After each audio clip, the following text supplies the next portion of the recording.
Hello students, आज हम पढ़ेंगे human physiology. Human physiology is a branch of biology in which we study about the physical system and their mechanism in our body. किसी भी living individual के अंदर जितने भी फिजिकल सिस्टम हैं या उसके बॉडी के सिस्टम हैं, उनका वर्किंग मैकेनिज्म और उनकी स्ट्रक्चर्स के बारे में इसके अंदर हम लोग पढ़ते हैं। तो ह्यूमन फिजियोलॉजी का एक चैप्टर है डाइजेशन एंड एब्जॉर्प्शन। इसके अंदर डाइजेस्टिव सिस्टम और फूड के एब्जॉर्प्शन के बारे में पढ़ेंगे। डाइजेस्टिव सिस्टम के structure, how we can digest the food material, इन सभी एस्पेक्ट्स के बारे में हम लोग इसमें पढ़ेंगे। स्टार्ट करते हैं चैप्टर का introduction. Digestive system includes alimentary canal, glands and the gland associated with this system. यानी डाइजेस्टिव सिस्टम को हम लोग क्या बोल सकते हैं? डाइजेस्टिव सिस्टम एक लॉन्ग ट्यूबुलर स्ट्रक्चर है जो ग्लैंड्स के साथ में एसोसिएटेड रहती है। ग्लैंड्स कौन सी? डाइजेस्टिव ग्लैंड्स के साथ में एसोसिएटेड रहती है। तो एलिमेंट्री कैनाल और डाइजेस्टिव ग्लैंड्स मिलकर के डाइजेस्टिव सिस्टम का फॉर्मेशन करता है। नेक्स्ट है digestion of food. How exactly the food particles get digested. यानी हमारे बॉडी के अंदर फूड पार्टिकल कैसे डाइजेस्ट होते हैं। हम लोग इस चैप्टर में पढ़ेंगे कि हाउ वी कैन इनटेक, हम लोग खाने को अंदर कैसे लेते हैं, उसका डाइजेशन कैसे होता है, उसके बारे में पढ़ेंगे। नेक्स्ट है एब्जॉर्प्शन एंड एसिमिलेशन। एब्जॉर्प्शन मतलब जो भी फूड डाइजेस्टेड फूड पार्टिकल्स है वो इनटेक, बॉडी के अंदर इनटेक होने के बाद में ब्लड सर्कुलेशन के साथ में ऑब्जर्व किए जाते हैं। And how the tissues used up. यानी अब्जॉर्प्शन मीन्स बोल सकते हो कि इट मीन्स ब्लड के थ्रू जो स्मॉलेस्ट फूड पार्टिकल हैं वो सर्कुलेट करते हैं और जिस जिस बॉडी पार्ट को टिश्यू को रिक्वायरमेंट है वहाँ पे वो एसिमिलेट करते हैं या टिश्यूज यूज्ड अप करते हैं। That is called assimilation. After that we can discuss about this the digestive disorder। इस सिस्टम की स्टडी करने के बाद में हम लोग इस सिस्टम में पढ़ेंगे इससे रिलेटेड डिसऑर्डर्स के बारे में, like the digestive disorders. Digestive disorders means digestive system में कुछ बोल सकते हो डिफेक्ट बोल सकते हैं, is a kind of defect in digestive system, a particular organs which is not functional in digestive system and food not properly digested like indigestion। the digestive disorders के बारे में हम लोग इसमें पढ़ेंगे।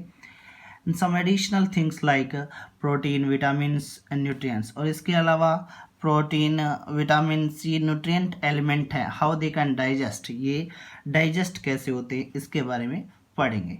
टेकन, ब्रोकन डाउन, यानी food के particle के जो न्यूट्रिएंट्स हैं, प्रोटीन, वाइटामिन्स, इनका इनटेक कैसे होता है, how they can observe broken down in smallest food particle and how they can used up by the tissues. इन सभी चीज़ों के बारे में हम लोग इसमें पढ़ेंगे। Next, the process get completed in 5 steps. बोल सकते हैं कि डाइजेस्टिव सिस्टम की प्रोसेस 5 स्टेप्स में कंप्लीट होती है। Same in all organism from the simpler organism to complex organism. Digestive system की प्रोसेस सभी 5 स्टेप्स में कंप्लीट होती है और बेसिकली एक यूनिसेलुलर ऑर्गेनिज्म प्रोटोजोन से लेकर के आप लोग बात कर सकते हैं एक higher organisation living individual like human beings में सभी में सिंपलर होती है, सेम होती है और सिंपलर फॉर्मेशन। इसको 5 steps ingestion, digestion, absorption, assimilation and egestion, ये 5 स्टेप्स में हम लोग इसके बारे में डिस्कस करेंगे। फर्स्ट है ingestion. Ingestion means taking in of food. Taking in of food particle को बॉडी के अंदर, यानी जो भी आप खाने का मटेरियल यूज ले रहे हैं, काइंड ऑफ फ्रूट, चपातीज और एनी काइंड ऑफ ग्रेन्स, जो भी आप लोग इनटेक करते हो बॉडी के अंदर कैसे इंजेस्ट होते हैं उस प्रोसेस के बारे में पढ़ेंगे। इट इज़ ऑल्सो सिमिलर, बोल सकते हैं प्रोसेस के अंदर जितनी भी स्टेप्स हैं 5 स्टेप्स सभी लिविंग इंडिविजुअल्स में सेम होती है। सेम इन एमीबा और ह्यूमन बींग्स, यानी सिंपलर ऑर्गेनिज्म से लेकर कॉम्प्लेक्स ऑर्गेनिज्म तक सेम होती है। ह्यूमन बींग्स में जो फॉर्मेशंस होती है और अमीबा में फॉर्मेशंस होती है वो सभी में एक जैसी फॉर्मेशन है। अमीबा में इनटेक ऑफ फूड या इंजेशन ऑफ फूड की प्रोसेस को हम लोग क्या बोलते हैं, फेगोसाइटोसिस। फेगोसाइटोसिस मतलब सेल के थ्रू किसी सॉलिड फूड पार्टिकल का इनटेक करना, that is a kind of phagocytosis, that is found in amoeba. Second है डाइजेशन। डाइजेशन में हम लोग क्या पढ़ते हैं, कोई लार्ज फूड पार्टिकल है उसका सिंपलेस्ट पार्टिकल में डिवीजन होना, छोटे छोटे पार्टिकल में डिवाइड होता है वो, that is called the digestion. और mix up with the saliva, that is also is a step of digestion, यानी फूड के लार्जेस्ट पार्टिकल का सिंपलेस्ट पार्टिकल में डिवीजन होना, स्मॉलेस्ट पार्टिकल में डिवीजन होना, that is kind of digestion. Next, absorption. Absorption after digestion food get absorbed by our blood, यानी जो छोटे छोटे फूड पार्टिकल्स हैं, स्मॉल पार्टिकल्स हैं, वो हमारे ब्लड के सर्कुलेटरी सिस्टम के थ्रू, यानी ब्लड के थ्रू इसके अंदर मिक्सअप हो जाते हैं, ब्लड में मिक्सअप हो जाते हैं, that is a kind of absorption. Blood is absorb the food particles.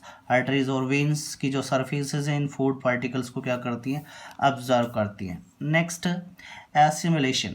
The observed food, यानी जो भी फूड ब्लड पार्टिकल्स के साथ में, ब्लड के साथ में ऑब्जर्व किया गया है या ब्लड स्ट्रीम में है, उसको कोई भी पर्टिकुलर ऑर्गन, सिस्टम या टिश्यू कैसे ऑब्जर्व करता है या उसका यूज्ड अप करता है। Observed food is assimilated, means we can say जो भी फूड पार्टिकल ऑब्जर्व हुए हैं वो ब्लड स्ट्रीम में रहते हैं, वो ब्लड स्ट्रीम से के थ्रू ही अलग अलग ऑर्गन सिस्टम तक जाते हैं और वहाँ पे उनका यूज्ड कैसे होता है, that is called assimilation. Next है egestion.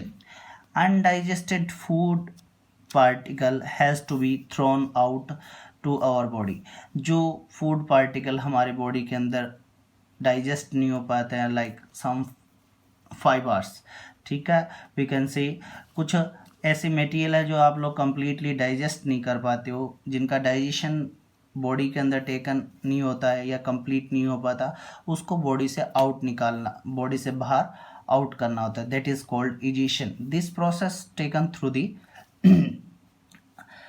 alimentary canal, last part anus, and ingestion takes place the first anterior opening of the body या alimentary canal, that is mouth, and this is the process taken by the anus, the posterior opening of alimentary canal। Amoeba में इसी process को हम लोग इंटेकन को क्या बोलते हैं, फेगोसाइटोसिस, और इजेशन, इजेशन को हम लोग बोलेंगे एक्सोसाइटोसिस। एक्सो का मतलब बाहर, साइटोसिस सेल के थ्रू अनडाइजेस्टेड फूड पार्टिकल को बॉडी से बाहर इजेस्ट करना। उसके बाद में list of organ of digestive system, हम लोग डाइजेस्टिव सिस्टम में कौन कौन से पार्ट्स हैं उनके बारे में डिस्कस करेंगे। डाइजेस्टिव सिस्टम, डाइजेस्टिव सिस्टम एक लॉन्ग ट्यूब और ग्लैंड्स के साथ में एसोसिएटेड रहती है, that long tube is called as alimentary canal. उस लॉन्ग ट्यूब को या उस ट्यूबुलर स्ट्रक्चर को हम लोग एलिमेंट्री कैनाल बोलते हैं। And the interior opening of the alimentary canal is known as mouth, और जहाँ से अपनी एलिमेंट्री कैनाल खुलती है या ओपन होती है, स्टार्ट होती है इंटीरियर, जैसे हम इनटेक करते हैं, इंजेशन करते हैं फूड का, वो पार्ट क्या कहलाता है, माउथ कहलाता है। और माउथ आगे चलकर एक स्मॉल कैविटी में ओपन अप होता है, जिसको आप लोग बोल सकते हो बकल कैविटी। बकल कैविटी के पास भी कुछ स्पेसिफिक पार्ट्स होते हैं, जैसे टीथ होते हैं और उसके टाइप्स होंगे। पैलेट बोन होता है, हार्ड और सॉफ्ट, ठीक है। पैलेट रीजन है वो बोनी स्ट्रक्चर है, इसमें दो पार्ट होते हैं, हार्ड और सॉफ्ट, और टंग होती है, सलाइवरी ग्लैंड्स होती है। Next, then pharynx, a particular area not ये एक पर्टिकुलर एरिया है, नॉट ए पर्टिकुलर फॉर्मेशन, ये कोई पर्टिकुलर सिस्टम का फॉर्मेशन नहीं है, एक स्पेसिफिक एरिया होता है बकल कैविटी के अंदर ही। इसको भी फर्दर 3 पार्ट्स में डिवाइड किया गया है, नेजोफेरिंग्स और oropharynx and laryngopharynx. Nasopharynx pharynx के 3 पार्ट है, नेजोफेरिंग्स, ओरोफेरिंग और laryngopharynx. Is a short part. इस शॉर्ट पार्ट होता है एक पर्टिकुलर एरिया, ठीक है, और 3 पार्ट्स में डिवीजन किया जाता है इसका फर्दर। नेक्स्ट है from pharynx food comes to a tube called the oesophagus. Pharynx से आगे खाना एक ट्यूबुलर स्ट्रक्चर में जाता है जिसको हम लोग ईसोफेगस बोलते हैं। फिर ईसोफेगस से नेक्स्ट पार्ट आता है स्टमक, जहाँ से गैस्ट्रिक ग्लैंड्स और उसके सिक्रेशन होते हैं। स्मॉल इंटेस्टाइन नेक्स्ट पार्ट, इसको 3 पार्ट्स में डिवाइड किया है, duodenum, jejunum and ileum. Next large intestine is further divided in 3 parts, caecum, colon और rectum. And colon have 3 parts, subparts, ascending colon, descending and transverse colon. And the end part, the posterior opening of the large intestine. Large intestine का ये एक part होता है posterior opening, जो rectum है, rectum open up होता है एक स्मॉल होल के थ्रू जिसको आप लोग एनस बोलते हैं, ejecting point. Anterior posterior opening of large intestine known as anus, the end of large intestine. ये लार्ज इंटेस्टाइन का एनस होता है, रेक्टम का एंड पॉइंट क्या कहलाता है, एनस कहलाता है। उसके बाद भी कुछ और ग्लैंड्स भी होती है, एक सैलाइवरी ग्लैंड्स होती है, इसके अलावा लिवर और pancreas also helps in the digestion. Thank you.